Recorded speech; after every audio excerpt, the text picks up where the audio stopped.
Fundo, diversos tons de roxo e amarelo na forma de perfil de rosto feminino. Acima, logos TRE São Paulo, Fapcom OAB São Paulo, ícones dos ODS 3, 4, 5, 10 e 16 da Agenda 2030. No centro, escrito Rodas de Conversa Combate ao Assédio e à Discriminação. Evento com transmissão pelo canal YouTube do TRE São Paulo, 3 a 5 de maio de 2023. Ao lado direito, QR Code. É muito caro ao Tribunal Regional Eleitoral de São Paulo e eu considero isso como um compromisso institucional do nosso tribunal. Nós temos que prevenir o assédio e todas as formas de discriminação, não só no âmbito do tribunal, mas no âmbito da sociedade como um todo. Por isso, a importância desses encontros, porque esses debates, que serão muito profícuos, serão feitos por pessoas que têm experiência no assunto e sabem enquadrar as situações de fato, coisas que às vezes nos escapam. E isso serve para o nosso comportamento diário, seja durante o trabalho, seja no âmbito familiar, seja no âmbito da sociedade em geral.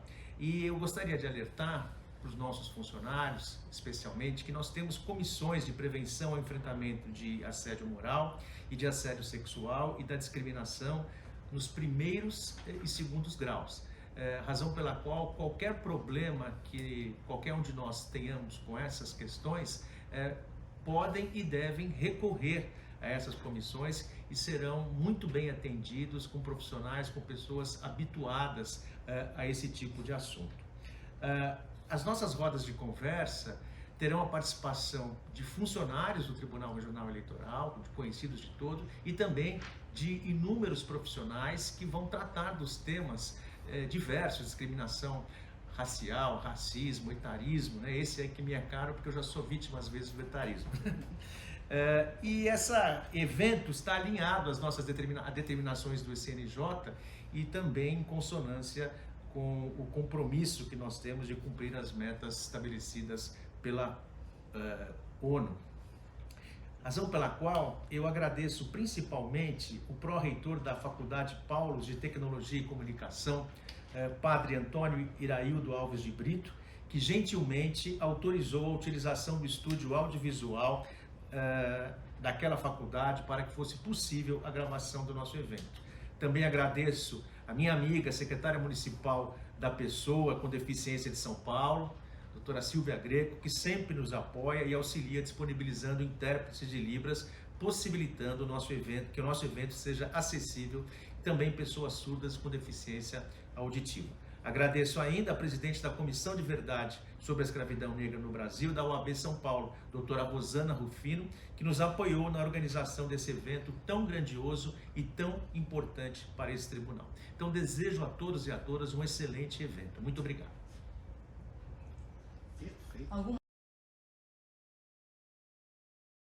No centro escrito, mediador, assédio sexual. À esquerda, foto de Fernanda Diniz. À direita escrito, formada em Direito. Ingressou no TRE São Paulo em 1996. Hoje atua como chefe de cerimonial e também como coordenadora do Comitê de Participação da Mulher no TRE São Paulo. No centro escrito, palestrante de assédio sexual. À esquerda, foto de Adriana Cecílio. À direita, advogada, professora e especialista em Direito Constitucional, mestre em Direito, autora da obra A Separação dos Poderes e o Sistema de Freios e Contrapesos. Coordenadora nacional do Movimento Coalizão Nacional das Mulheres, professora de Direito Constitucional da Universidade 9 de Julho. No centro escrito, palestrante de assédio sexual. À esquerda, foto de Adriane Reis de Araújo. À direita, procuradora regional do Trabalho, mestre em Direito das Relações Sociais da PUC São Paulo. Doutora em Direito pela Universidade Complutense de Madrid. Autora do livro Assédio Moral. Editorial da editora LTR. E coordenadora da obra e enfrentamento da violência e do assédio no mundo do trabalho. Uma visão multidisciplinar da Convenção 190 da Organização Internacional do Trabalho, editora RTM. Fernanda Diniz. É uma ação promovida pelo Tribunal Regional Eleitoral do Estado de São Paulo e tem por objetivo contribuir para que o tribunal seja reconhecido como um órgão sustentável, inclusivo e diverso. E, para tanto, o tribunal elegeu o desafio de promover a garantia dos direitos fundamentais e também é signatário do Pacto Nacional do Poder Judiciário pela Equidade Racial. Além disso, acredita que é seu dever contribuir para o alcance dos Objetivos de Desenvolvimento Sustentável da Agenda 2030 da Organização das Nações Unidas. Sendo assim, enfrentar e prevenir o assédio e todas as formas de discriminação são compromissos institucionais. Dito isto, eu gostaria de convidar você a participar dos 3 dias de evento. E nesses dias serão tratados assuntos fundamentais para a compreensão da nossa sociedade e da nossa atualidade. São eles o empoderamento feminino e o assédio sexual, a intolerância religiosa, o assédio moral, a raça e a classe social, etarismo e LGBTfobia. Aqui vocês receberão informações de qualidade e lembrem-se sempre, informação é uma ferramenta poderosa, transformadora e libertadora. Muito bem, eu sou Fernanda Diniz, sou chefe de cerimonial do Tribunal Regional Eleitoral de São Paulo e também coordenadora do Comitê de Participação da Mulher. E nós estamos aqui hoje para mediar o painel chamado Empoderamento Feminino e Assédio Sexual, com mais duas mulheres fantásticas que eu vou apresentar na sequência para vocês. Mas antes disso, eu vou fazer a minha audiodescrição para permitir que a nossa audiência cega ou com baixa visão também tenha acesso ao contexto do nosso evento. Meu nome é Fernanda, eu sou uma mulher branca, tenho 46 anos, o meu cabelo é crespo, na altura do ombro, na cor castanha. E os meus olhos também são castanhos. Eu utilizo uma camisa preta com estrelas brancas. E o nosso fundo é um fundo digital que contém a identidade visual do evento. Muito bem.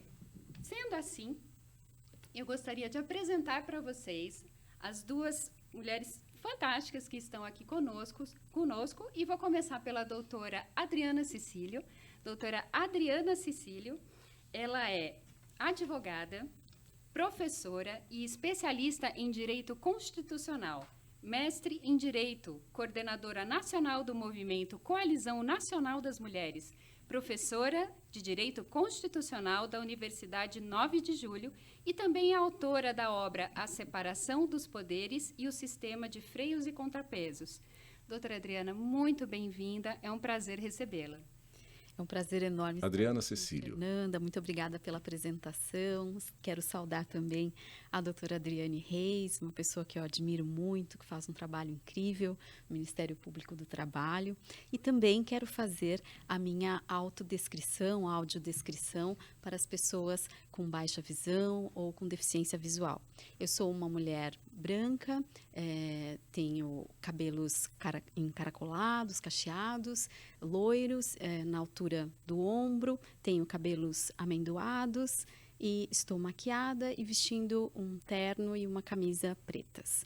Eu quero também agradecer o convite ao Dr. Paulo Sérgio Galizia, presidente do Tribunal Regional Eleitoral do Estado de São Paulo. É um prazer estar aqui e agradecer também a Fernanda Betti, que é servidora desse tribunal e foi minha aluna e sugeriu esse tema tão importante para fazer parte desse evento. E eu estou muito feliz e espero poder contribuir da melhor forma. Muito obrigada. Eu é que Fernanda agradeço Diniz. a presença. Agora também gostaria de apresentar a doutora Adriane Reis de Araújo. A doutora Adriane, ela é procuradora regional do trabalho, mestre em Direito das Relações Sociais da PUC São Paulo, doutora em Direito pela Universidade Complutense de Madrid, é autora do livro Assédio Moral Editorial, da editora LTR, e coordenadora da obra O Enfrentamento da Violência e do Assédio no Mundo do Trabalho, uma visão multidisciplinar da Convenção 190 da Organização Internacional do Trabalho, editora RTM. Doutora Adriane, muito bem-vinda, é uma honra recebê-la aqui. Olá, Fernanda. Adriane muito Reis. Obrigada pela acolhida. Queria saudar também a minha querida doutora Adriana, minha querida amiga. E começo pela minha audiodescrição. Eu sou Adriane Reis de Araújo, eu sou uma mulher branca, tenho cabelo castanho, os olhos castanhos, meu cabelo é liso, na altura do queixo. Eu tenho 55 anos e estou vestindo uma camisa na cor violeta, em homenagem às mulheres. Muito bem, muito obrigada. Fernanda Agora Diniz. vamos começar com o pé direito, o nosso painel, e vamos tratar de alguns conceitos básicos que são essenciais aqui para a gente poder começar a nossa conversa. E o primeiro deles, eu vou perguntar para a doutora Adriana. Na verdade, desculpa, eu vou perguntar para a doutora Adriane Reis. Olha só, é a pegadinha, né, doutora Adriana e doutora Adriane. Vou trocar o painel inteiro, mas vocês não se incomodem com isso, por favor. Eu gostaria de saber, doutora Adriane, O que é assédio sexual? O assédio Adriane sexual ele Reis. se caracteriza como todo ato de constranger uma pessoa para obter o favorecimento sexual ou até mesmo um ato sexual. Quando ele é realizado por um superior hierárquico, por uma pessoa que tem algum tipo de ascendência, principalmente no ambiente de trabalho, esse ato ele configura um crime, que é o crime previsto no tipo penal 216, letra A. Mas no ambiente de trabalho nós sabemos que esses atos eles podem ocorrer também entre colegas, também de um subordinado em relação à sua chefia, por um cliente, por alguém que coordene o estágio. Então, o assédio sexual é sempre essa situação de constrangimento que tem esse objeto final, que é esse favorecimento ou esse ato sexual. É um ato não consentido, é um ato de exercício de poder e que interfere de maneira muito negativa dentro da relação de trabalho. Muito bem. Fernanda Diniz. Imagino que a senhora daqui a pouquinho vai falar sobre todas as consequências e os pontos mais importantes sobre essa questão, que tem relação direta com o tema que a doutora Adriana vai mencionar, que é o empoderamento feminino. Doutora, o que é empoderamento feminino? O empoderamento Adriana feminino Cecílio. é um movimento que visa desenvolver a conscientização a respeito da necessidade de incentivar as mulheres a encontrar dentro de si o seu poder. Então, é um movimento que parte do individual para o coletivo e precisa da participação da sociedade para se concretizar. Ele passa por diálogos como paridade de gênero nos espaços de poder e liderança, igualdade salarial e de oportunidades, combate à cultura do padrão de beleza único, fortalecimento da intelectualidade da mulher em detrimento de padrões estéticos e outras pautas igualmente importantes. Então, é muito importante tratarmos sobre essa temática. Muito bem, muito bem. Agora Fernanda eu quero lançar Diniz. uma pergunta para as duas. E é justamente, por que as empresas, os órgãos públicos, por que é necessário discutir e incluir na pauta, na agenda dessas instituições, o debate do assédio sexual, doutora Adriane? Como a doutora Adriane Adriana Reis. trouxe a questão da objetificação da mulher, ela está muito pautada dentro da nossa cultura. O assédio sexual, melhor dizendo, o assédio sexual no ambiente de trabalho, ele justamente é uma expressão dessa percepção equivocada de que a mulher ela está a serviço do homem, que ela está numa relação de hierarquia diferenciada e, ou melhor dizendo, como se estivesse a reboque do homem. Então, qual é a maneira de nós alterarmos essa situação? É justamente trazer esse debate para dentro das organizações, onde a gente vai falar sobre essa cultura, sobre o patriarcado, vai ressaltar a importância de mulheres que têm a publicação acadêmica, que têm uma participação nos debates, ressaltar a importância de ter essa paridade de gênero nos espaços de decisão. Tudo isso interfere também nos atos de violência dentro do ambiente de trabalho e, mais especificamente, na violência de gênero. O assédio sexual, ele, em regra, é praticado contra as mulheres, pelo fato de serem mulheres. Então, é preciso mudar essa cultura, criar uma cultura menos misógina, por exemplo, para a gente conseguir efetivamente combater o problema. Do contrário, nós estaremos apenas tratando o problema pontualmente, mas esse é um problema coletivo que tem que ser tratado por todos e por todas. Muito bem. Doutora Fernanda Adriana, Diniz. na mesma linha que a doutora Adriane expôs agora, por que é importante ter o empoderamento feminino como pauta da agenda das instituições e dos órgãos públicos?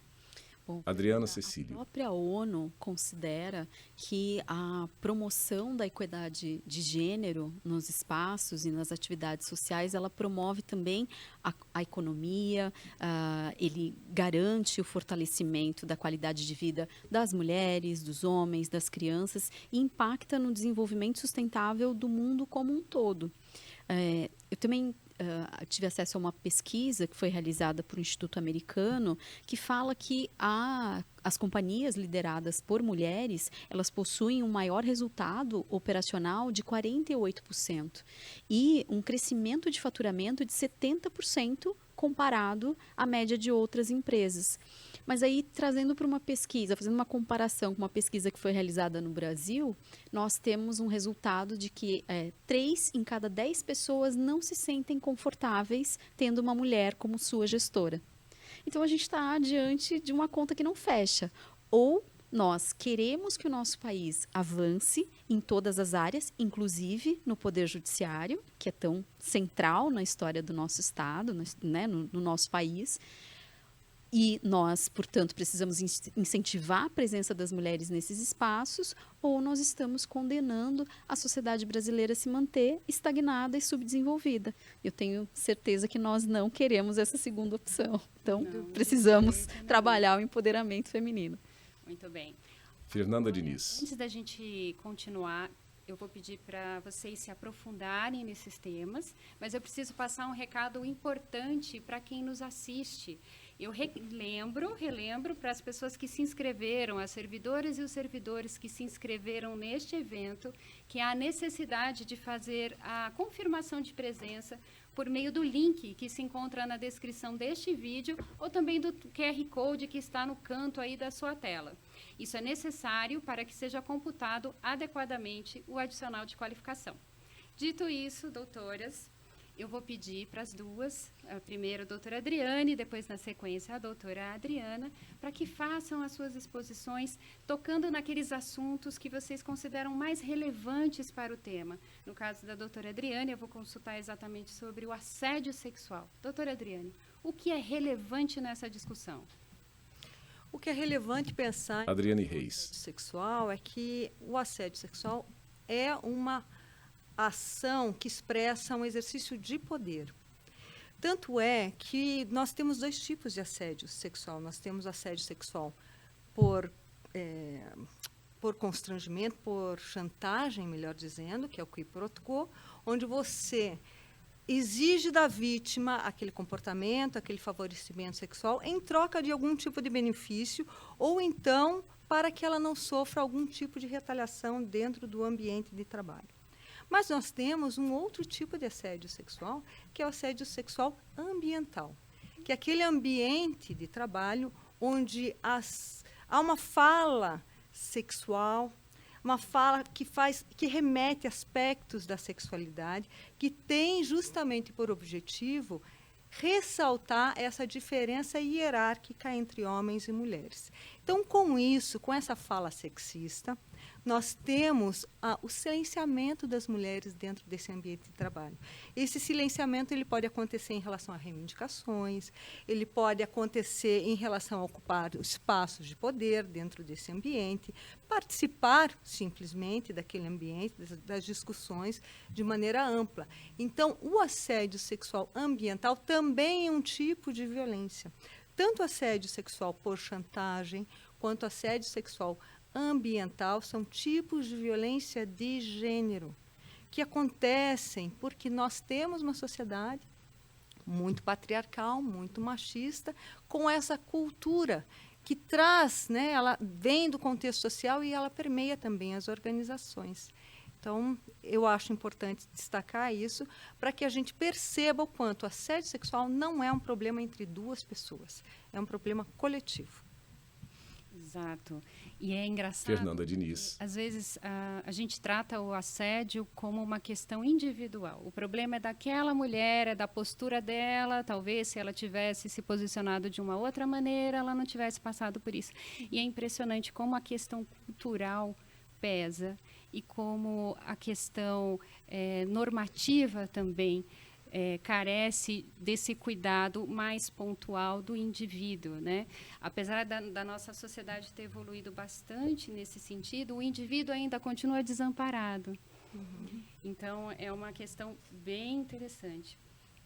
Doutora Adriana, no caso do empoderamento feminino, que tem muita relação com o que a doutora Adriane mencionou agora, talvez uma mulher empoderada se sinta mais forte, mais preparada para enfrentar e para se manifestar em relação a essas questões que são impostas, né, que nós somos obrigadas a viver durante o nosso dia a dia.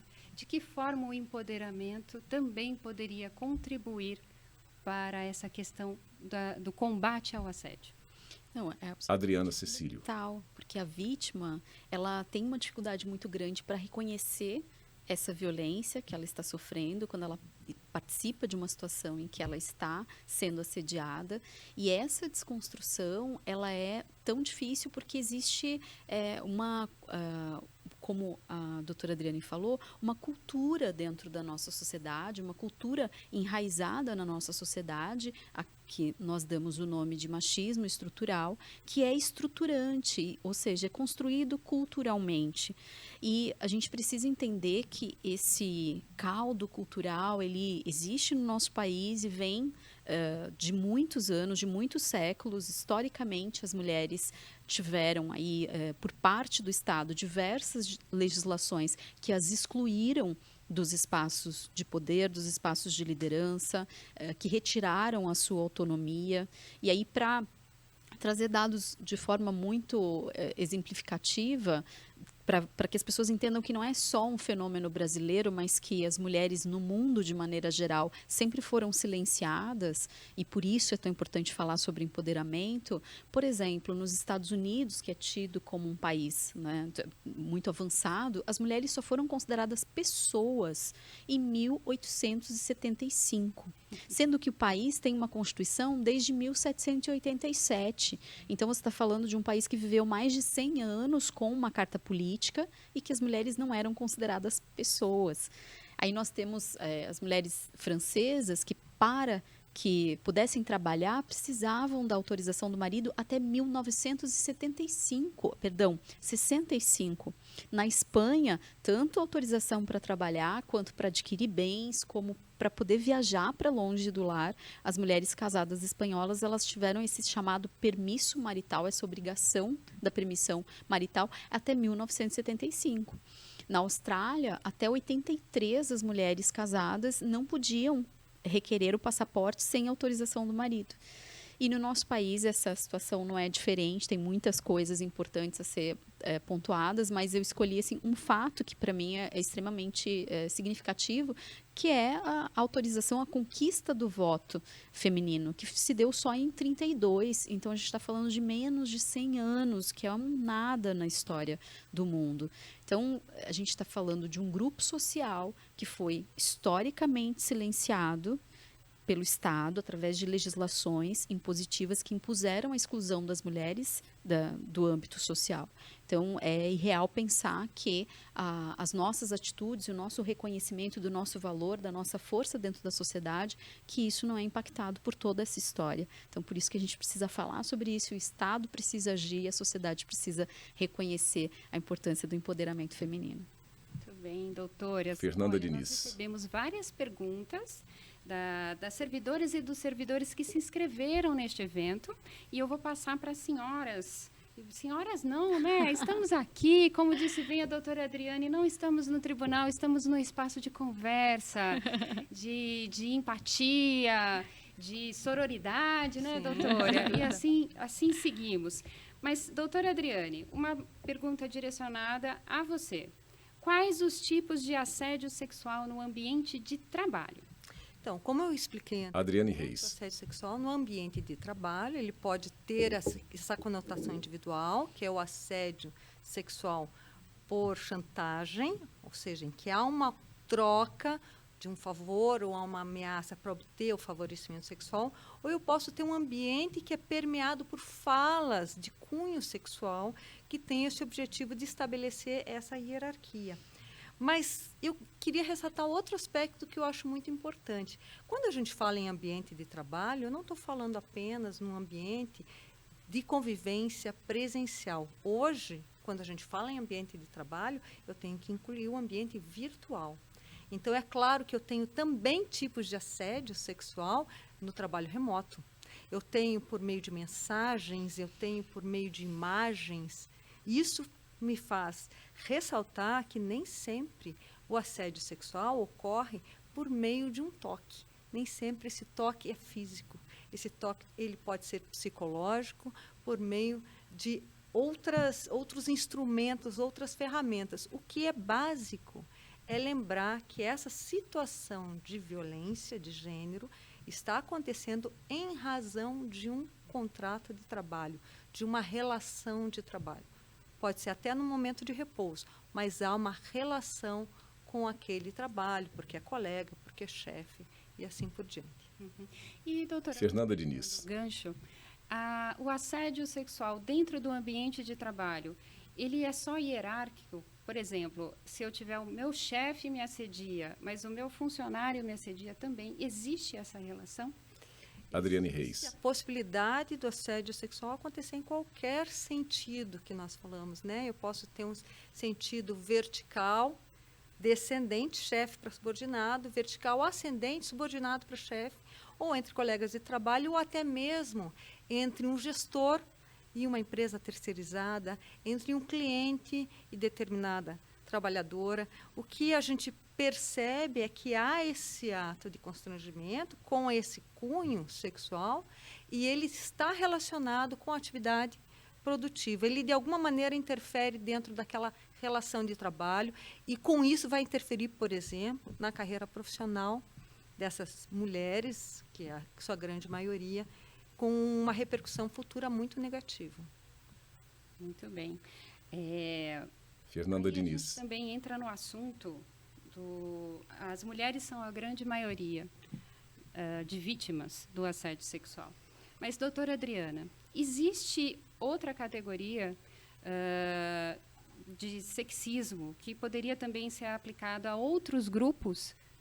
Então, quando nós falamos sobre Adriana Cecílio. sexismo, é um preconceito baseado em gênero. Então, ele pode ser exercido tanto em relação a homens quanto em relação a mulheres. Mas ele é muito mais comum em relação às mulheres, porque, como nós comentamos aqui, existe um fenômeno chamado machismo estrutural, que é construído culturalmente, e esse machismo estrutural, ele acaba fomentando uma série de violências contra as mulheres. E aí, quando a gente fala sobre essa questão do construído culturalmente, para dar um exemplo, para, de repente, as pessoas que talvez não refletiram em relação a essas questões até hoje, mas como o mundo é apresentado às crianças, né? A menina, ela ganha bonecas, kits de cozinha, fantasias de princesa.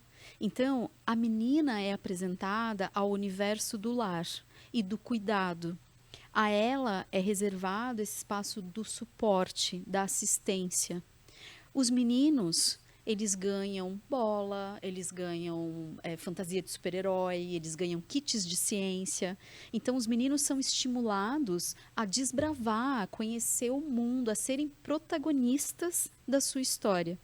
Isso, já desde muito pequenos, gera um desequilíbrio que, ao longo desse desenvolvimento da sociedade, isso traz o impacto, traz a impressão de que as mulheres são frágeis e, porque elas são frágeis, elas não estão talhadas a ocupar espaços de poder e liderança.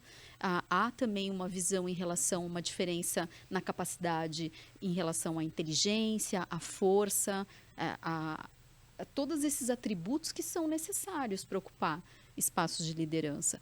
Então, nós precisamos repensar essa cultura, precisamos empoderar as nossas meninas desde muito cedo e dizer a elas que elas podem, que elas têm esse espaço dentro da sociedade. E a nossa geração é uma geração que já está ocupando espaços de poder e precisa usar esses espaços para demonstrar essa representatividade, porque existe uma coisa dentro da sociologia que chama teatro de representação. Se uma menina vê uma mulher ocupando um cargo de liderança, ela também pode se ver naquele lugar e pensar: esse lugar também me pertence, eu também posso chegar lá. Então, isso é muito importante.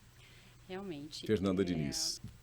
As meninas, elas desde cedo são orientadas a um determinado comportamento e os meninos a outro. E romper essa orientação que nós recebemos desde cedo é realmente um grande desafio. E nesse sentido, doutora Adriane, nós temos uma diferença muito grande entre mulheres e homens no que diz respeito ao salário.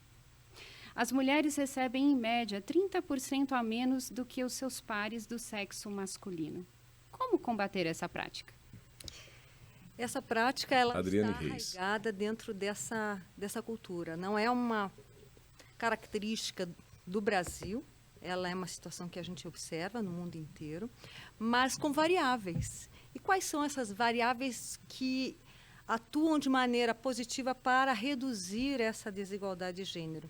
Primeiro, essa percepção cultural dos papéis sociais, onde você reconhece que uma menina pode sim exercer um cargo de liderança e um homem, um menino, ele pode sim participar dos cuidados das tarefas domésticas, cuidar dos seus filhos, cuidar dos seus familiares. Com isso, você tem um equilíbrio maior de tempo entre meninos e meninas, que vai repercutir nas oportunidades de trabalho. Outro aspecto que é muito interessante é o acesso a recursos. Recursos para abrir seu próprio negócio, recursos de apoio, por exemplo, nas famílias monoparentais. Isso também é um aspecto muito importante para que a gente tenha um equilíbrio maior entre homens e mulheres. E nós temos que pensar dentro do próprio espaço de trabalho, agora voltando especificamente, o que é possível fazer para reduzir essas diferenças salariais. Então, a primeira coisa é ter transparência em relação a esses dados dentro do ambiente de trabalho. Saber qual é o valor de determinada função, quanto vai ser essa remuneração, saber quais são os critérios objetivos para as promoções, porque boa parte dessa diferença salarial decorre da falta de oportunidade para as mulheres no exercício de função de gestão, função de comando, que são as funções mais bem remuneradas. Então, eu preciso ter mais clareza nesse aspecto e ter claramente um canal de denúncia em relação às violências de gênero, porque a violência ela é exercida dentro do ambiente de trabalho para expulsar as mulheres desses cargos que são mais valorizados e mais bem remunerados. Se nós tivermos esse conjunto de ações, você veja que não é uma única ação, é um conjunto de ações, a gente tende a reduzir cada vez mais essa diferença salarial entre homens e mulheres.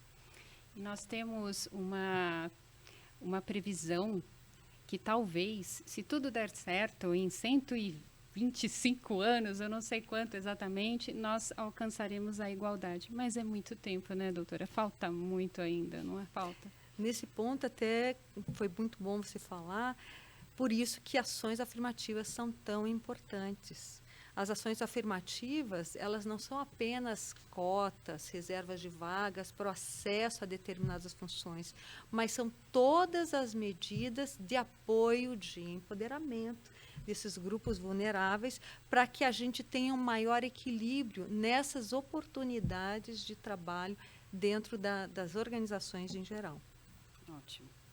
Fernanda Diniz. Com as perguntas que nós recebemos das nossas servidoras e servidores, e uma delas, ela é muito recorrente, não só na prática, no exercício dessa questão, mas também é um termo relativamente novo que as mulheres estão começando a entender o que significa.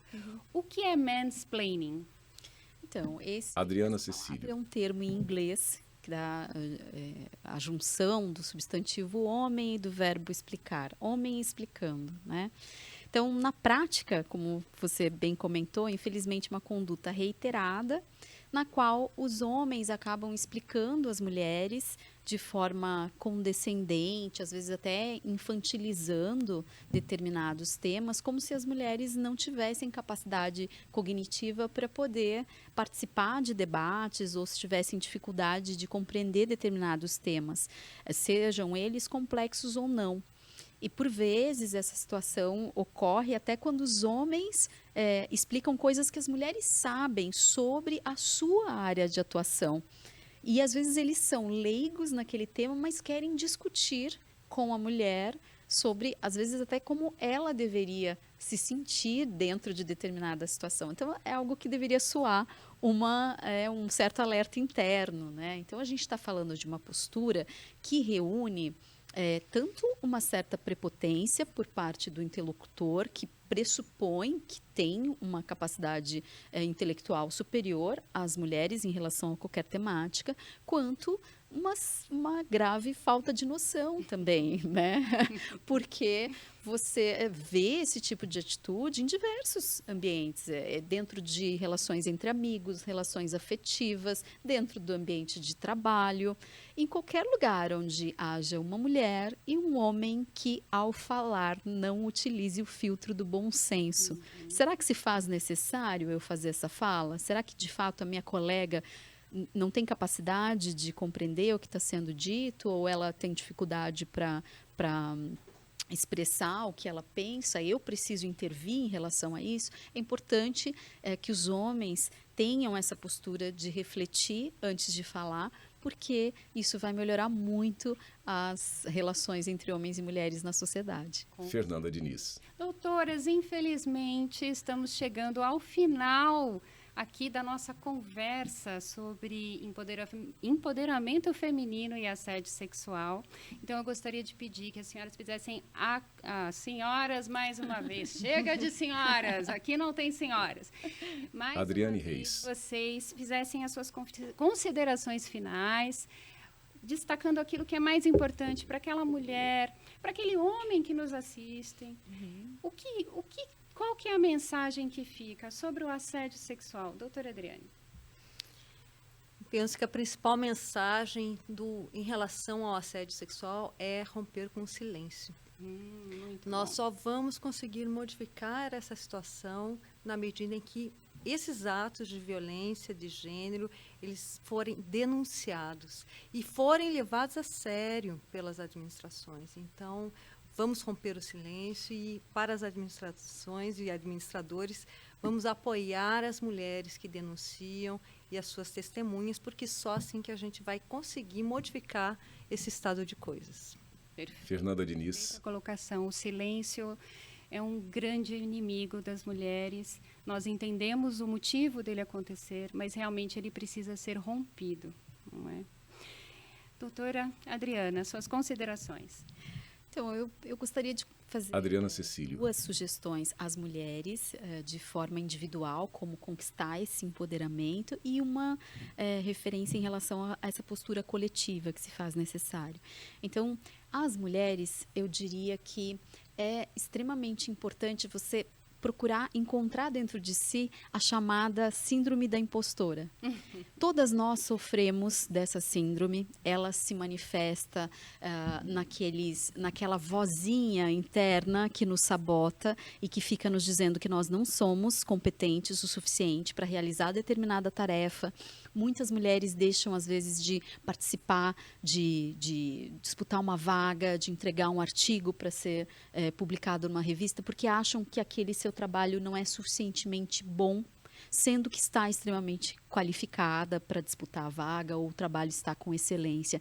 Então, reconheçam a síndrome da impostora dentro do seu intelecto e silenciem essa voz, né? Falem mais alto do que ela. E a segunda indicação que eu dou às mulheres existe uma pesquisa que foi realizada que as mulheres elas pedem desculpa em excesso, muito mais do que os homens.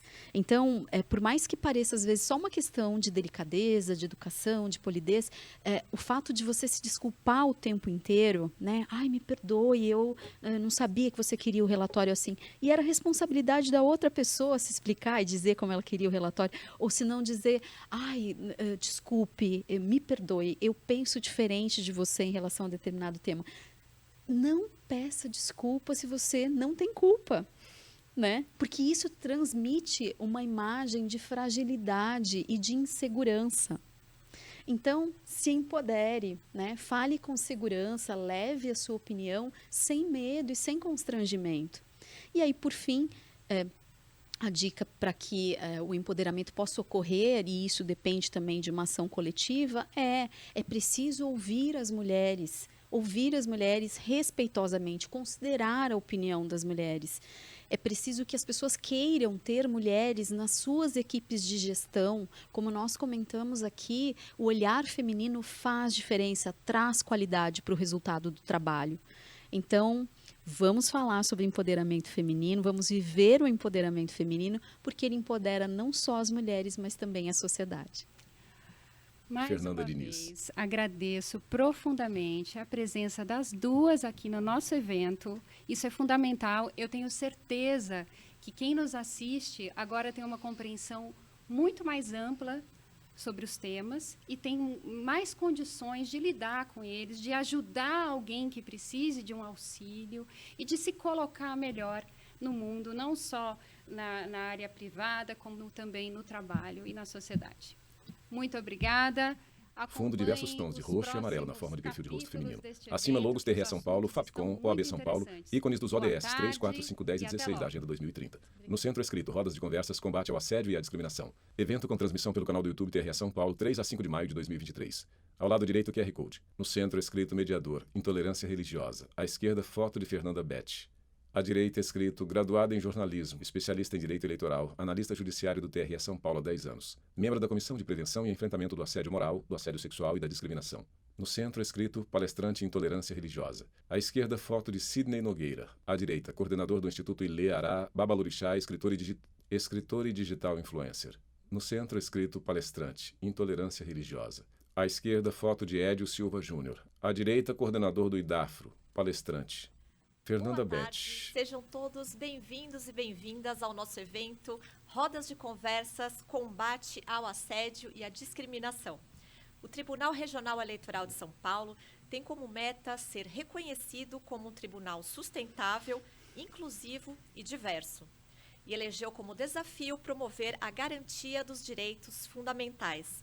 Ele é signatário do Pacto Nacional do Poder Judiciário pela Equidade Racial e acredita que é o seu dever contribuir para o alcance dos Objetivos de Desenvolvimento Sustentável da Agenda 2030 da Organização das Nações Unidas.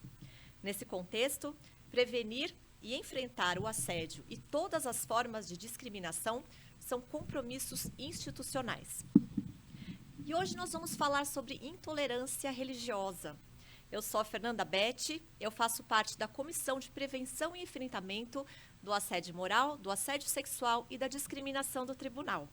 E para mim é um grande prazer estar aqui participando desse evento como mediadora.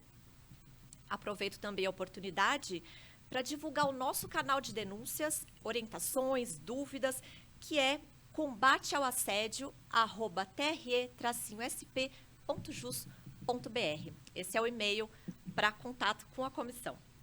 Gostaria de saudar todos e a todas que estão acompanhando. Em atenção à nossa audiência cega, eu vou fazer uma breve autodescrição.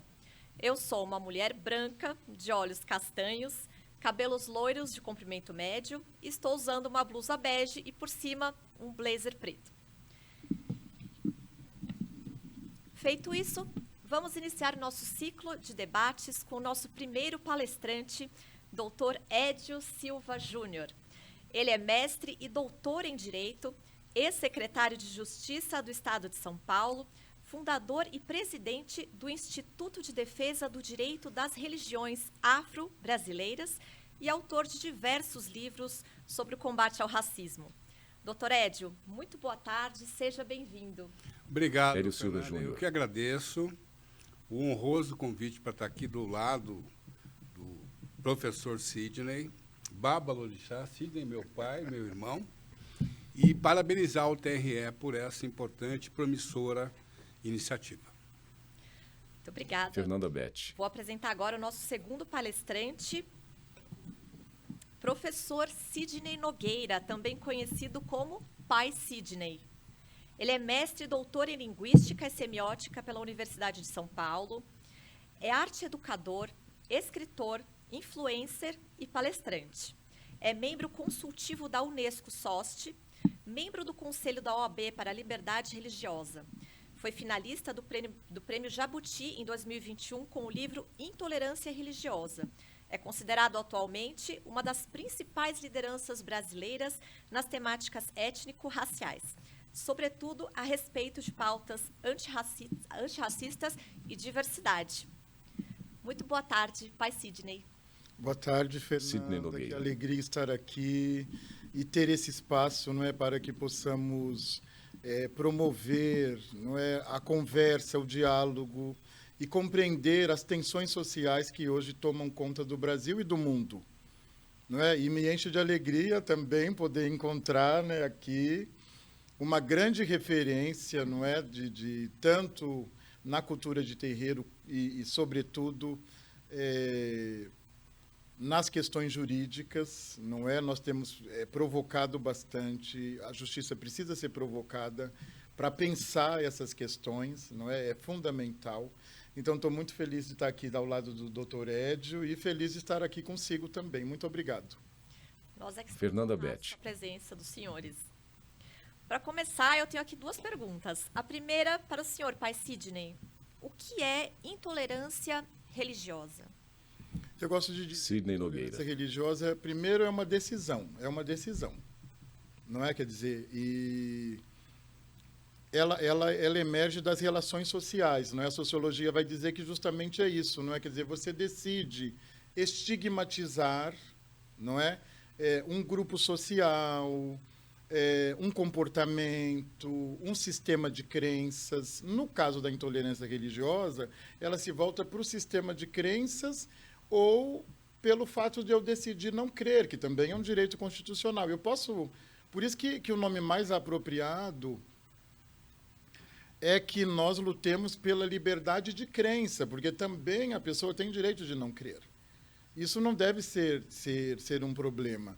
Então, eu acredito que a intolerância religiosa ela emerge, não é, de uma decisão cultural. Um determinado grupo, de uma determinada cultura, ele é educado, ele é formado para não entender outras possibilidades de crença como legítimas, como regulares, como normais, não é? Quer dizer, então tem aí uma questão que é uma questão da formação cultural de um determinado grupo, não é?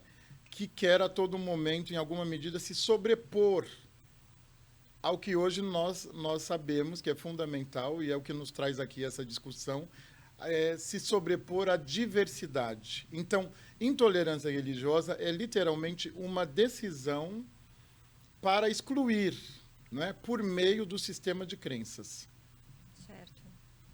Fernanda Beth. Que leva aqui essa segunda questão também do porquê as instituições devem inserir na sua agenda a discussão sobre o tema intolerância religiosa. Doutor Edio. Olha, Fernanda, no caso Edio Silva do Júnior. nós estamos tratando de uma liberdade pública fundamental, que é a liberdade de crença, conforme o Babá Sidney dizia.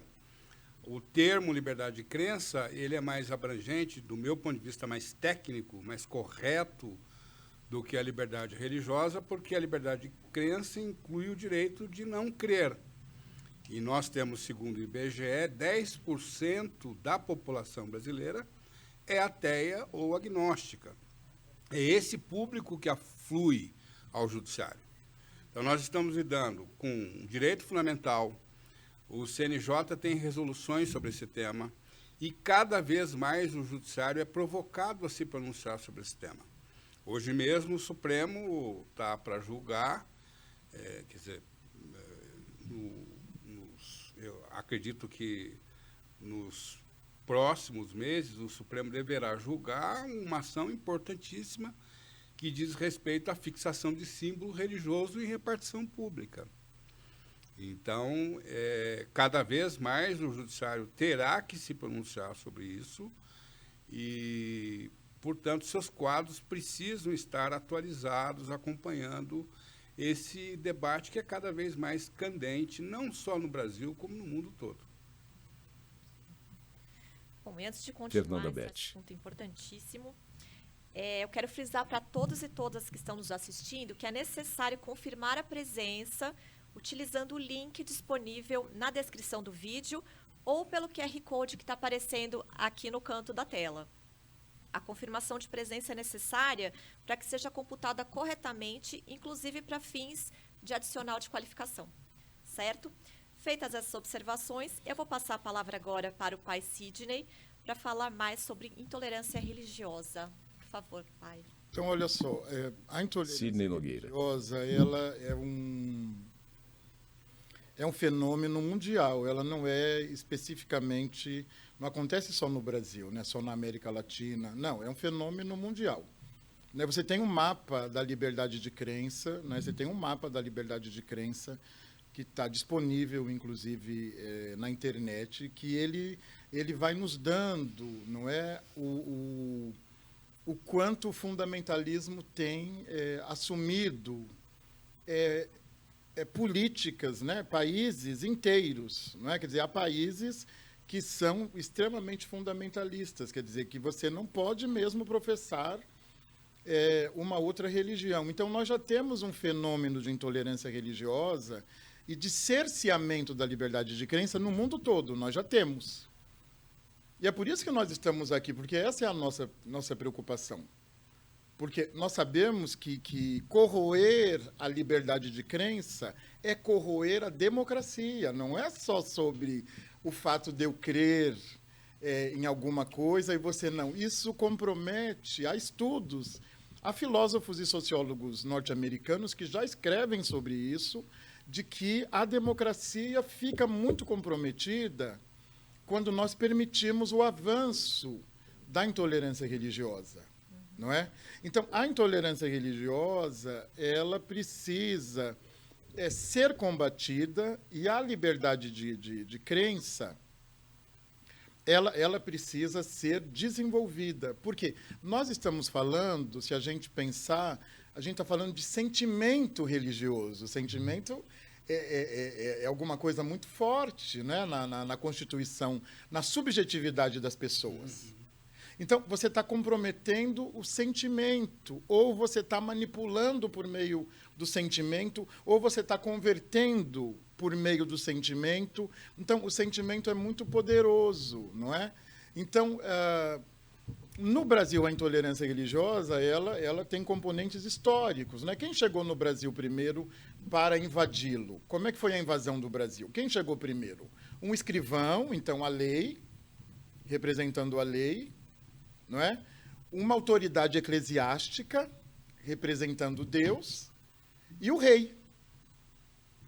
Então, essas foram as instituições que invadiram o Brasil, não é? E aí, essas instituições, elas começam a formar o Brasil dessa perspectiva de Deus hegemônico, não é? Deus eclesiástico, Deus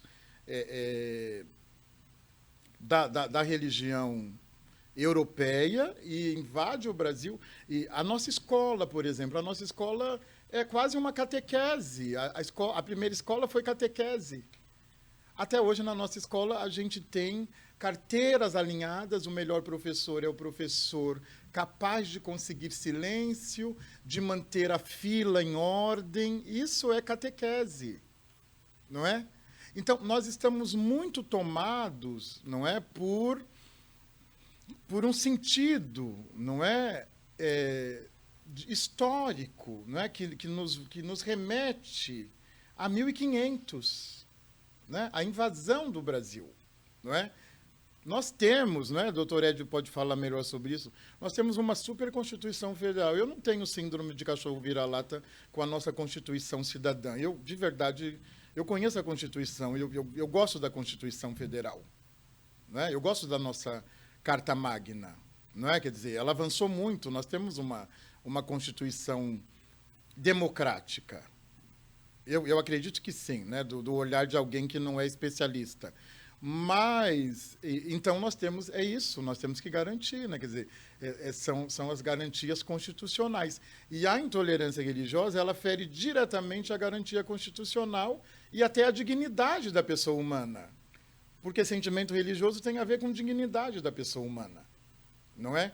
Então, algumas pessoas, né, e eu estou fortalecendo um pouco isso, porque algumas pessoas podem considerar esse debate desnecessário.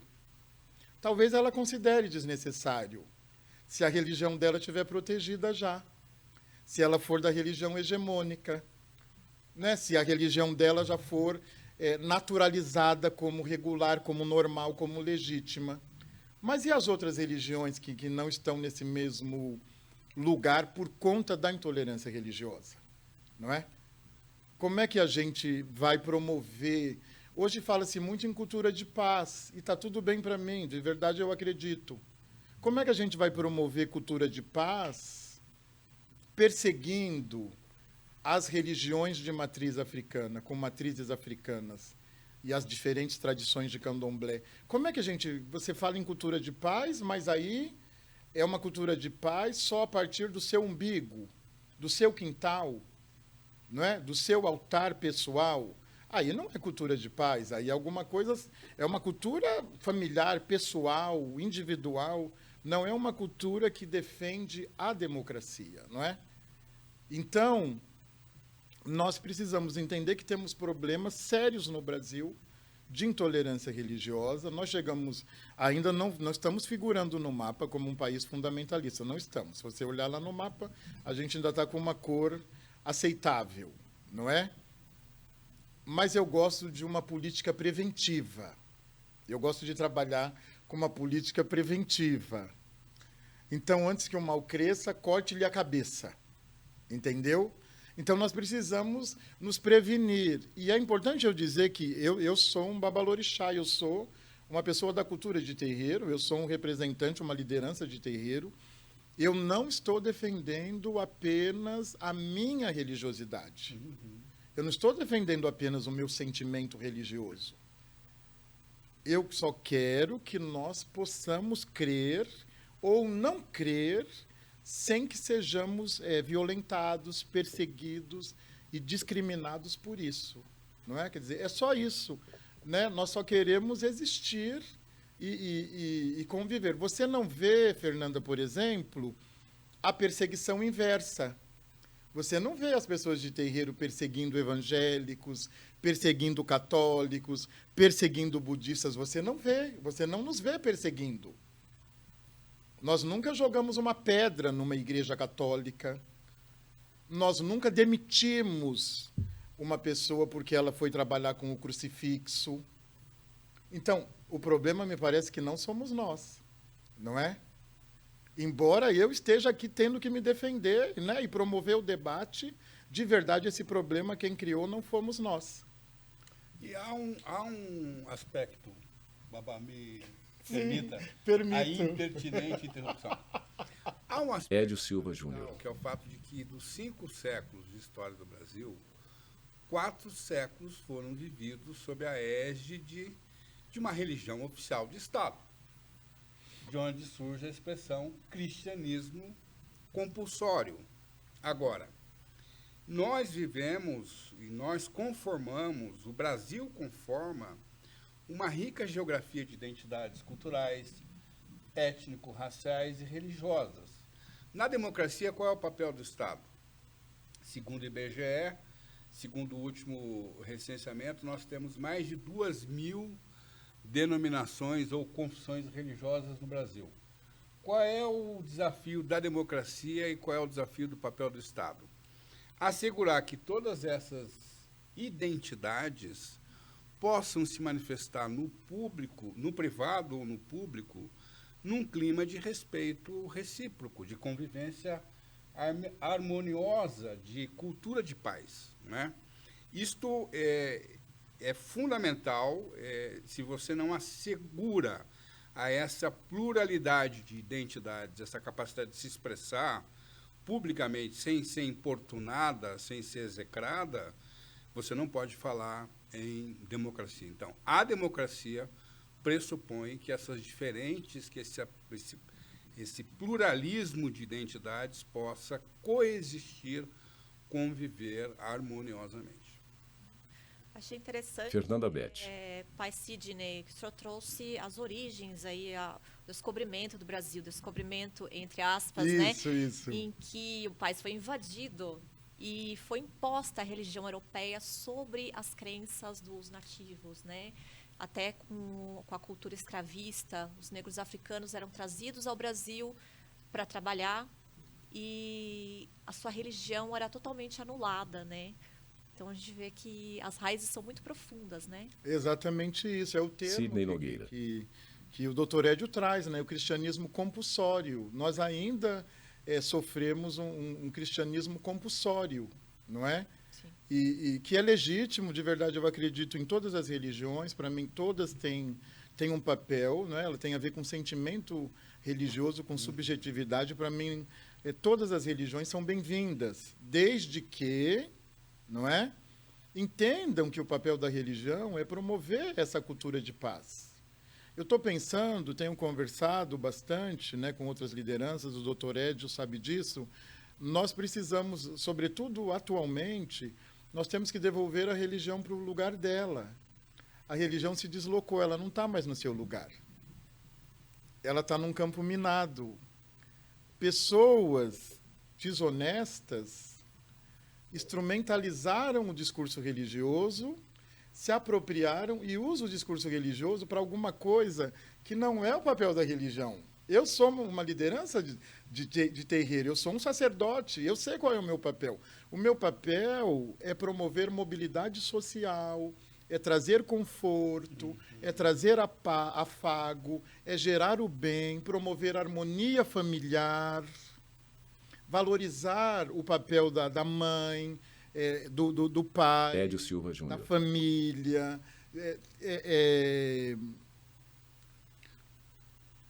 poder, em alguma medida, né? Quer dizer, é da dimensão da espiritualidade a religião, não é? Então, promover-se em solidariedade, não é? O papel da religião é solidariedade, não é? Então, na minha cabeça, eu como babalorixá sacerdote, esse é o meu papel sacerdotal. O meu papel sacerdotal não é dividir as famílias por conta de religiões diferentes dentro da mesma casa.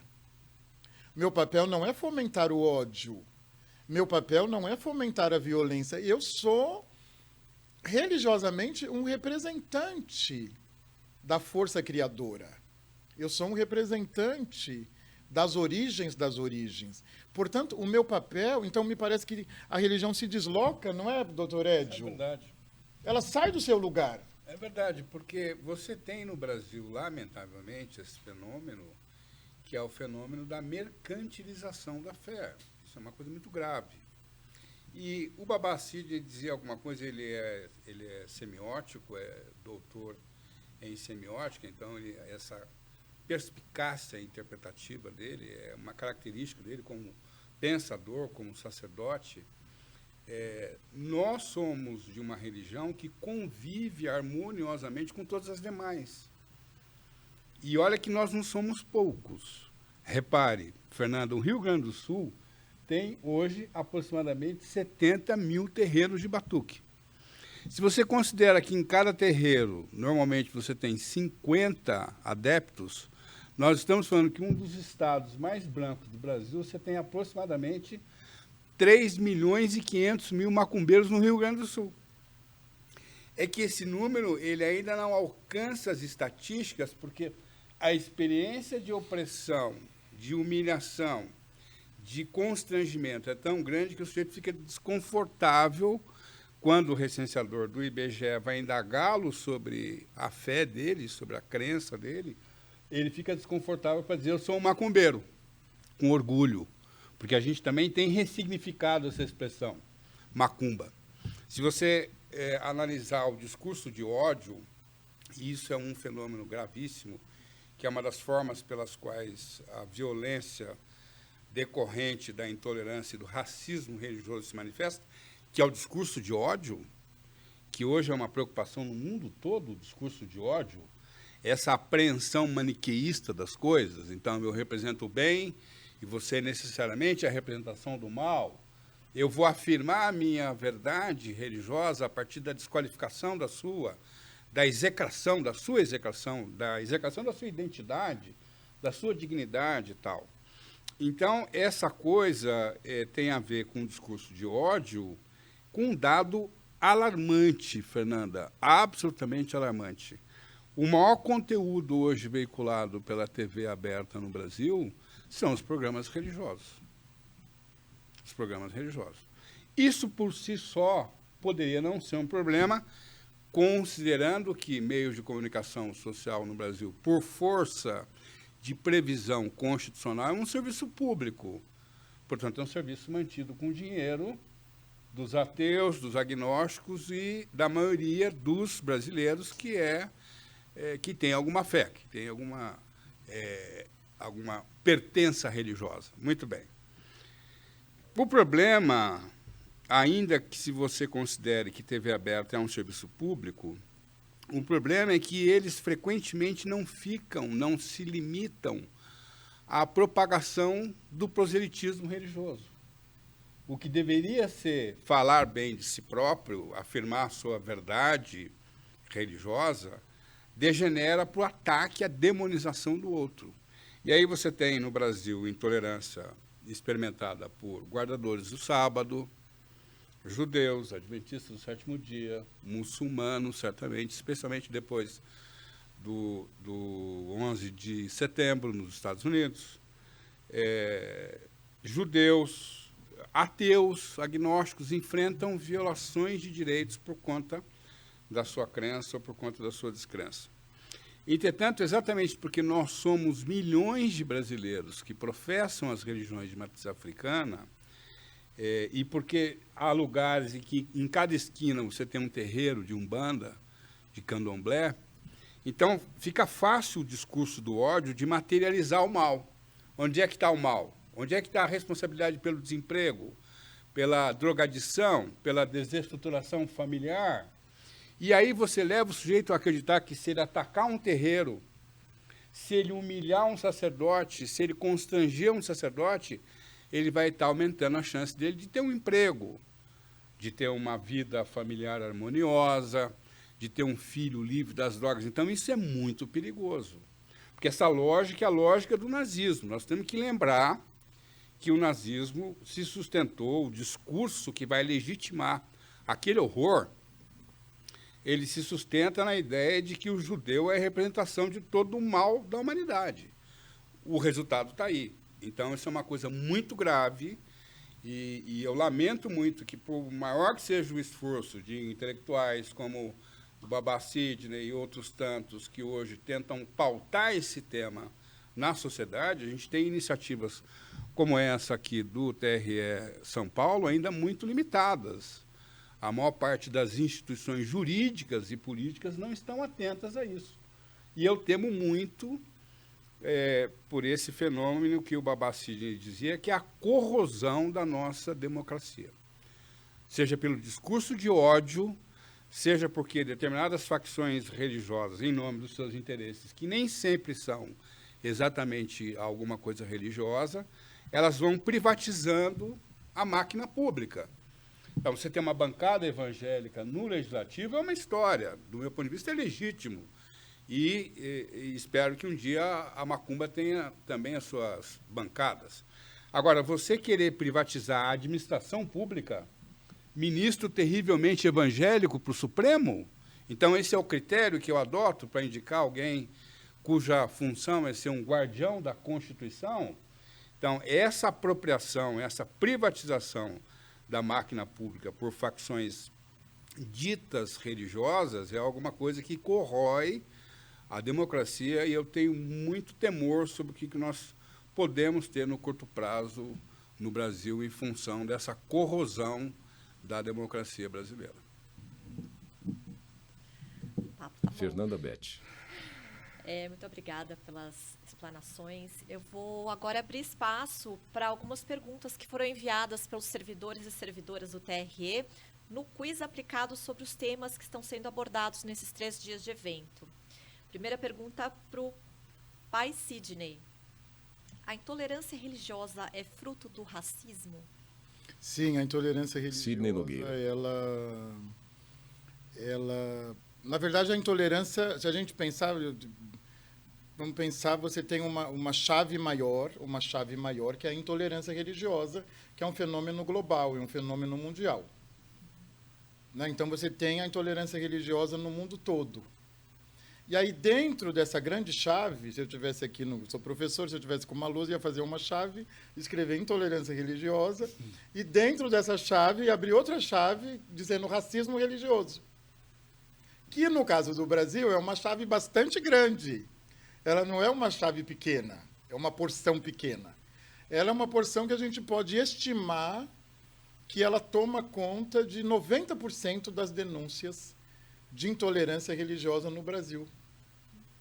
Então, é como se eu dividisse 10% de intolerância religiosa e intolerância religiosa e intolerância religiosa. E 90% de racismo religioso, não é?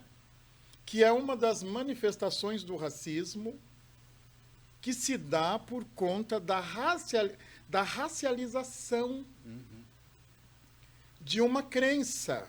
É engraçado que as pessoas que advogam contra o debate, elas trazem a máxima do somos todos iguais. Mas ela advoga pelo somos todos iguais, mas ela não está vendo que na hora da violência, na hora da perseguição, a sociedade está decidindo com base em somos todos anormalmente diferentes. E aí precisa desse advérbio anormalmente, porque você está dizendo que essa possibilidade não é aceitável. Então, o racismo religioso, ele tem um dado empírico, né, de observação, que é o componente racial, não é? Que é a origem. Nós tivemos políticos, né, com bastante influência, inclusive, né, nas redes sociais e tal, que advogaram, não é, pelo continente africano ser amaldiçoado, espiritualmente amaldiçoado, religiosamente amaldiçoado, não é? Que o continente africano tem uma maldição. Isso está lá na pregação do sacerdote, não é?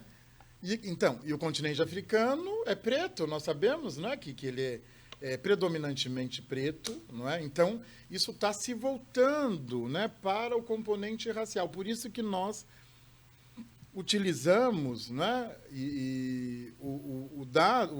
a expressão racismo religioso, porque, na verdade, isso fortalece o que nós já sabemos, que o Brasil é um país racista. Nós somos 56,2% de negros, pretos e pardos no Brasil.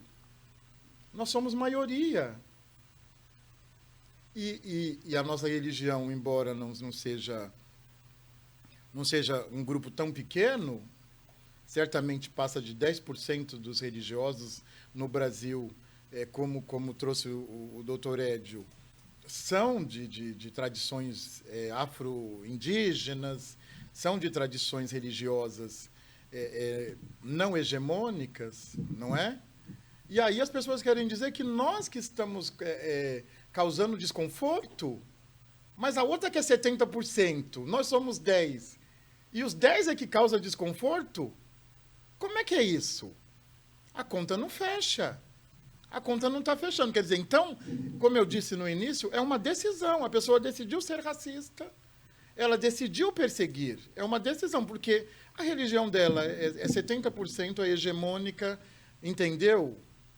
E aí ela decide perseguir a religião que, em tese, é minoritária, não é? Então, a gente precisa entender que veja, as pessoas têm dificuldade para falar a palavra racismo, elas engasgam, elas têm racismo, quando elas vão... preconceito, discrimina... eles têm dificuldade para assumir o crime. Sabe o criminoso? Vocês que são o pai aqui, ele é criminalista, ele sabe que o cara não vai assumir o crime. Só depois de muita conversa que ele vai dizer para o advogado, não, fui eu mesmo e me defende. Então, é a mesma coisa. O racista, ele não quer... Aquele que é racista religioso, ele não quer assumir o seu crime, não é? No Brasil, nós temos racismo sem racistas. Não, nós temos racistas, sim. E não são poucos. Não é? E temos o racismo religioso, não é? Quer dizer, 90% da intolerância religiosa no Brasil, ela vai para o racismo religioso. Fernanda Beth. O senhor já tinha falado um pouco sobre isso, mas queria saber doutor Edio, aqui a outra pergunta é se a intolerância religiosa é um termo reservado às minorias, como as religiões de matrizes africanas, ou pode haver intolerância religiosa de grupos minoritários em relação a grupos maiores como o cristianismo? Pode. Nós Edio Silva tivemos há Júnior. alguns anos um caso célebre, tristemente célebre, de um pastor que chutou a imagem de Nossa Senhora Aparecida, para ver o nível de facciosidade, de maniqueísmo, não é? De fanatismo ou de ganância também, não é? Quer dizer, não faz sentido. O fato de você... Porque essa coisa da intolerância, ela está vinculada à ideia de dissenso. Ok. Dissenso religioso, numa sociedade plural como a nossa, é alguma coisa absolutamente compreensível. Mas não se trata de dissenso religioso, se trata de ofensa, de propagação do ódio, de ataque, de execração pública. Isso se manifesta nas relações subjetivas do cotidiano, nas relações de comércio, de consumo, nas relações de vizinhança. São comuns denúncias, muitas vezes anônimas e muitas vezes infundadas, de figuras que moram nas redondezas de um terreiro, que aciona a polícia, que aciona, enfim, o poder público, porque teria havido poluição sonora, e nem sempre isso é verdadeiro. Mas você teve casos de uma menina de 12 anos de idade que foi agredida fisicamente nas ruas do Rio de Janeiro por estar trajando indumentária do candomblé. Você tem na Baixada e outros lugares do país sacerdotes sendo deslocados da sua habitação e do seu templo sob a mira de fuzis ungidos, que eu entendo que é uma expressão absolutamente bizarra. Fuzil ungido, não é? Os narcotraficantes, enfim, tem uma expressão dessa. Isso, aí, os traficantes de Jesus. Traficantes de Jesus. Não é nem paradoxo, é aquela figura que a gente ensina na aula de português, que é oxímoro. Oxímoro é o cúmulo do paradoxo, alguma coisa que é surreal que está... Então, não é? Então, ela se manifesta de variadas formas. Agora, você pode ter, como nesse episódio e outros, grandes religiões, entre aspas, porque... e nesse sentido eu me permito uma pequena dissensão com o meu Baba Lorixá, grande pensador, escritor, semiótico, Babá Sidney, porque eu entendo que o dia que o povo da nossa religião se identificar perante o IBGE vai demonstrar que nós somos a terceira ou quarta maior religião do Brasil. A terceira ou quarta maior religião do Brasil. A gente não é ruidoso como os neopentecostais são, mas nós somos milhões, não é? Então, sim, você pode ter uma religião como o cristianismo, como o catolicismo, também atingido por atos de intolerância religiosa. O senhor falou das Fernanda Beth. manifestações violentas, né? Pai Sidney, a intolerância religiosa, ela é sempre acompanhada de violência? O que basta para constituir intolerância religiosa? Por si só, Sidney Nogueira. isso já é um ato de violência, né? Quer dizer, é a raiz da palavra, né? Violar. Né? Você está violando um sentimento. Não é? Pode ser só por um xingamento, pode ser... Porque nós precisamos entender, nós estamos num tempo de muita confusão semântica mesmo, me parece que nós estamos com um problema sério, né? de linguística mesmo, de compreender a língua, de ler e até de utilizar a palavra, não é? Diferentes das sociedades africanas, que são diversas, mas as sociedades africanas têm um compromisso muito grande com a palavra falada. Nós perdemos totalmente esse compromisso. A palavra ela serve para qualquer coisa. E ela tem servido muito para promover a mentira. Isso é um problema. A gente precisa recuperar o valor da palavra. A palavra, ela move o mundo, né? Nós somos constituídos por palavra. A palavra determina. A palavra diz quem somos. A palavra cura. Então, o primeiro ponto é esse. Então, o Ocidente ele não tem um compromisso com a palavra. Né? Nós vimos isso, o quanto a palavra tem sido... Quer dizer, o discurso de ódio é o quê? É a utilização criminosa da palavra. Discurso de ódio. Então, sempre, né, a intolerância religiosa é por si só, para mim, na minha cabeça, eu sei que as generalizações, às vezes, elas são um pouquinho perversas, eu entendo isso. Mas me parece que nesse caso não. Nesse caso a gente precisa generalizar. Né? Porque a gente está lidando com crime. Então não dá para você também ficar numa areia movediça. Então a intolerância religiosa, por si só, já é uma violação. Ela já é uma violência, por si só. Não é? E por isso que nós, mais uma vez eu reitero, precisamos combater. E se é uma violência, mais uma vez está indo contra a democracia, né? Porque a democracia a democracia pressupõe debate, sim, ela pressupõe debate, ela pressupõe discordância, sim, a democracia pressupõe. A democracia, ela vive disso, não é? Mas não esse nível de violência que nós sofremos. Então, sim, né, quer dizer, assertivamente, toda intolerância religiosa é literalmente um ato de violência contra o outro, a outra. E para combater... Fernanda Beth. Doutor Ed, o que a lei fala sobre intolerância religiosa? Existe proteção legal contra a discriminação? Racismo religioso é crime? E onde denunciar? Racismo religioso... Edio Silva Júnior. Civil, trabalhista, administrativo e que pode ser também um ilícito penal. Então, você tem leis civis, você tem convenções internacionais das quais o Brasil é signatário, você tem uma ampla jurisprudência na área de ações coletivas, a Lei de Ação Civil Pública tutela a honra e dignidade dos grupos religiosos, que é um conceito que o judiciário, inclusive, está chamado hoje a interpretar o que significa honra e dignidade dos grupos religiosos, não é?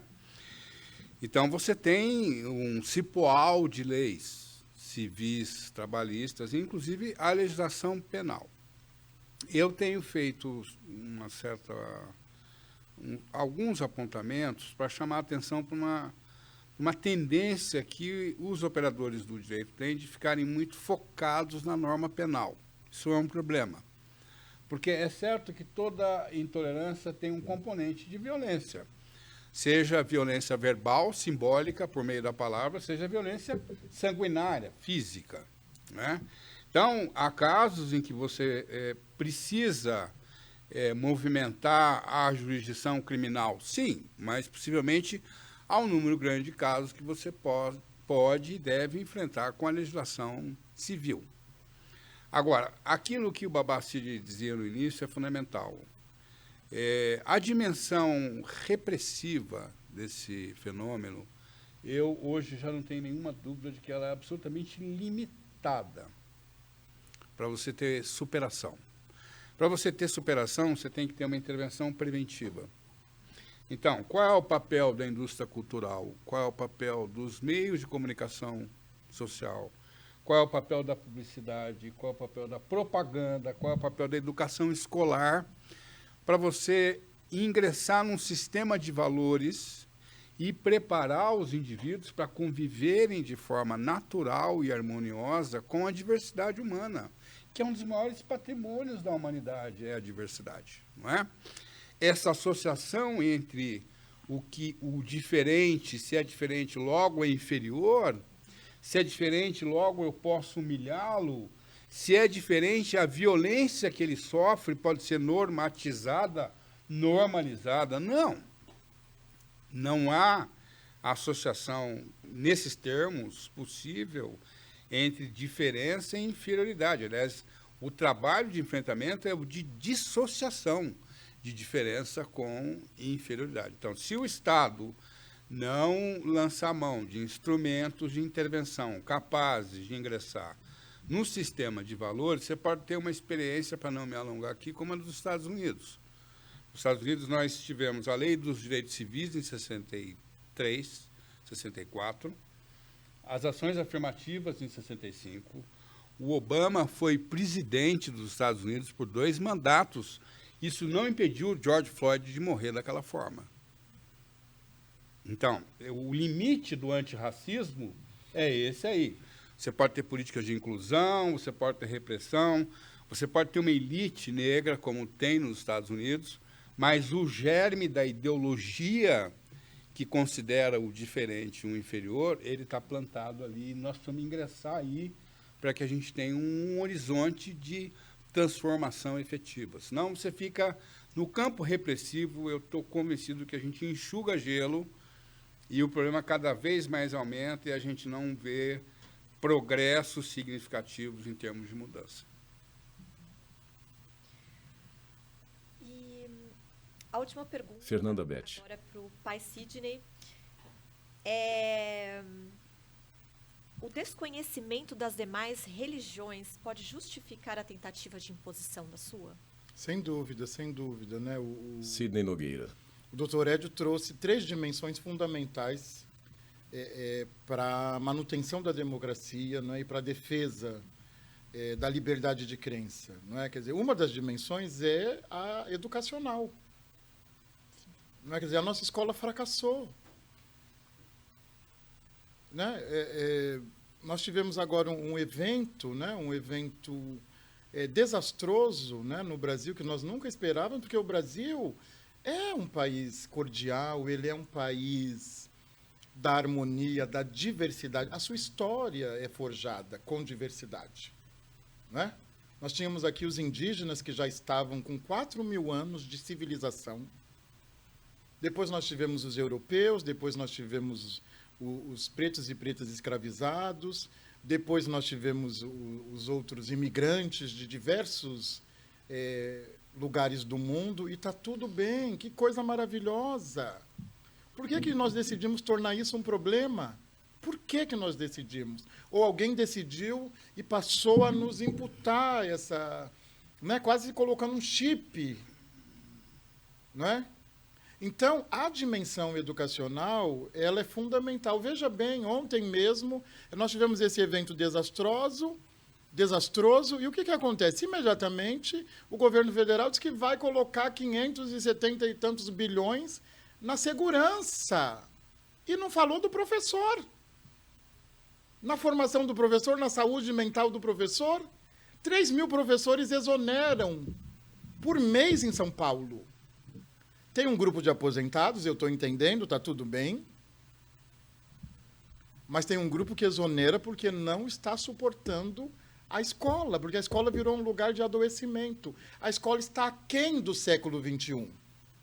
A escola precisa se reinventar. E não tem a ver com segurança, isso é repressão. De novo, é o Código Penal, todo tempo é o Código Penal. Todo tempo você quer punir, você quer punir, você quer punir, você não quer dialogar. A escola precisa de cura. A escola fracassou também. A escola também precisa de cura. A escola também fracassou, não é? E ela virou Você tem grade curricular, grade, olha aí o nome.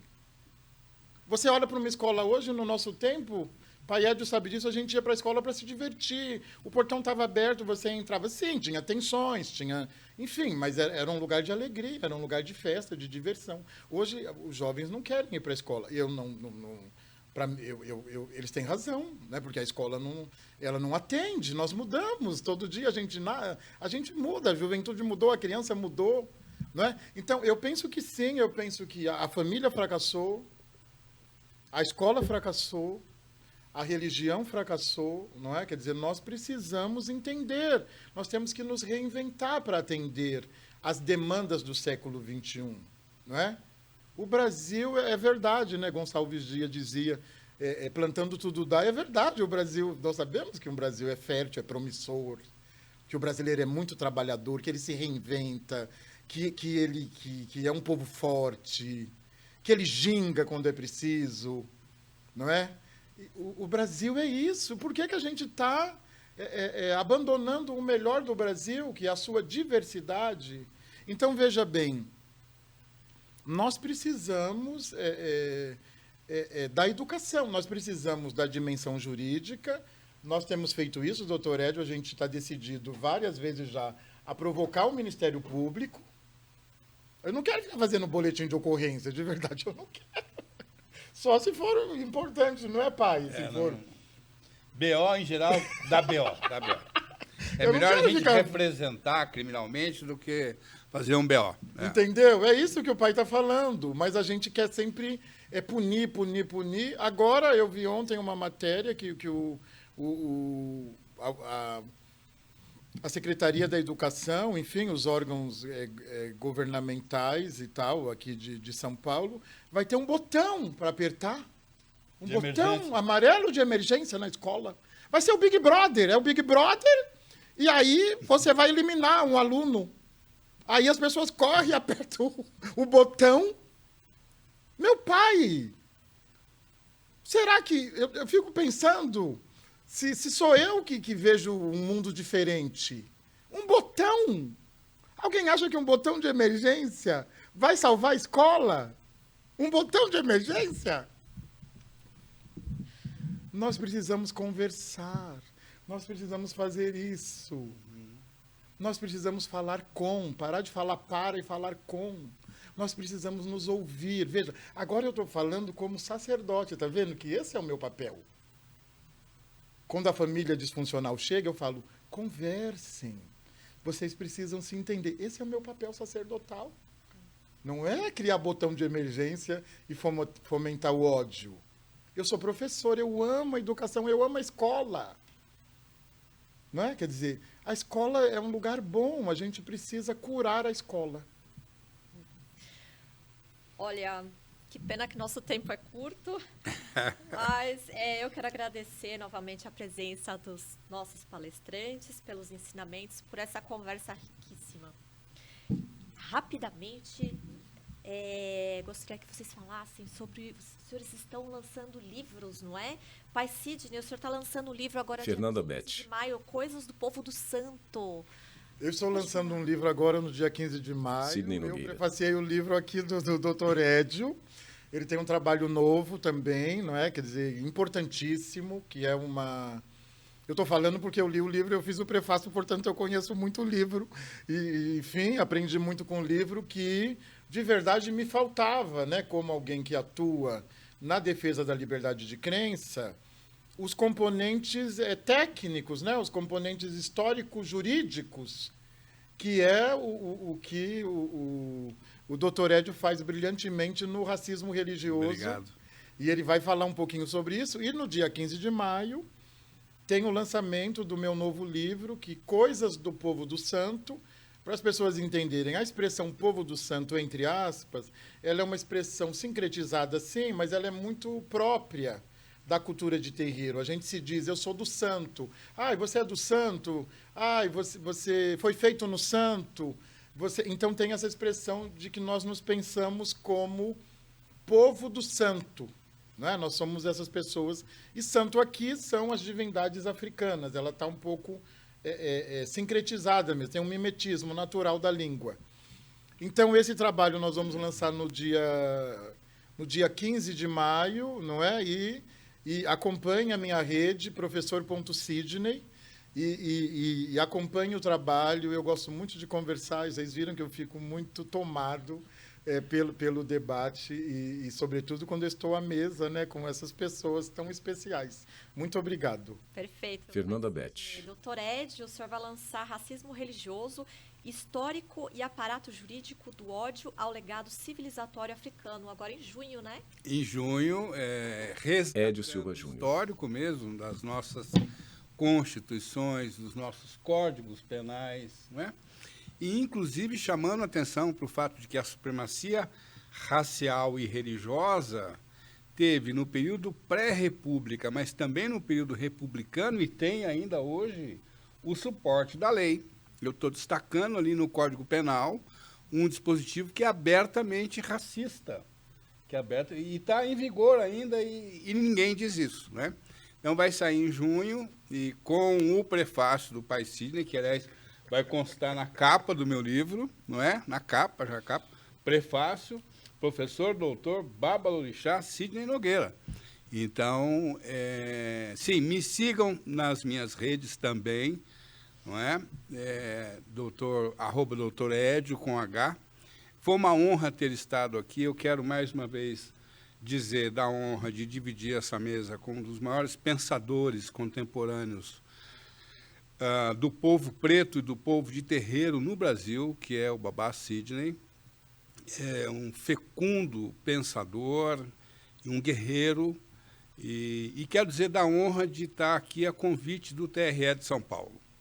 O Judiciário cumpre a sua função ao pautar esses temas, porque esses temas não são temas que dizem respeito a minorias do Brasil. Esses são grandes desafios para o direito, e o TRE demonstra que está atento a isso, a justiça ganha, os jurisdicionados ganham, a cidadania e a democracia ganham quando uma instituição da importância do TRE de São Paulo pauta um tema como esse, viu, Fernanda? Foi uma alegria estar aqui. Muito obrigado. Espero que a gente seja chamado mais vezes, né, Babá? Espero que tenhamos ido bem na avaliação. Eu sou professor. Eu espero que possamos sim. Muito obrigado. Prazer Obrigado. foi todo nosso. Muito obrigada. Muito bem, Fernanda Rodrina, Beth. mas encerramos a nossa roda de conversa de hoje. Agradecemos a todos e a todas que participaram do evento. Muito obrigada e até a próxima. Obrigado.